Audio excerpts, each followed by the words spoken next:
Bugun sizlar bilan ko'rib o'tadigan laboratoriya ishi mavzusi elektr maydoni va zaryadlar o'zaro ta'siri. Bizga kerak bo'ladi 1 nanokulon musbat zaryad va -1 nanokulon manfiy zaryad. Datchik, ya'ni sensor, elektr maydon kuchlanganligini o'lchash, elektr maydonini yoqish tugmasi, nazorat oynasi, elektr maydon faqat yo'nalishi, kuchlanishi, son qiymati, setka, ya'ni panjara. Ish jarayonining bosqichlari. Videoda ekranga musbat 1 nanokulon yoki manfiy -1 nanokulon zaryadlar qo'yiladi.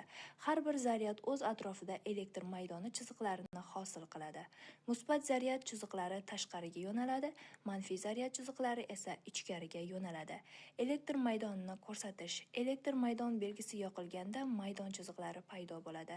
Bu chiziqlar orqali maydonning kuchi, yo'nalishi, zaryadlar orasidagi ta'sir masofasi ko'rinadi. Musbat va manfiy zaryad yaqinlashtirilsa, tortishish kuzatiladi. 2 musbat yoki 2 manfiy zaryad yaqinlashtirilsa, itarilish kuzatiladi. Simulyatsiya buni konfiguratsiya orqali ko'rsatadi. Datchik yordamida o'lchash. Datchik maydon ichiga har xil nuqtalarda joylashtiriladi. Ekranda datchik elektr maydonning kuchlanganligi, son qiymati, kuchning vektor yo'nalishini ko'rsatib beradi.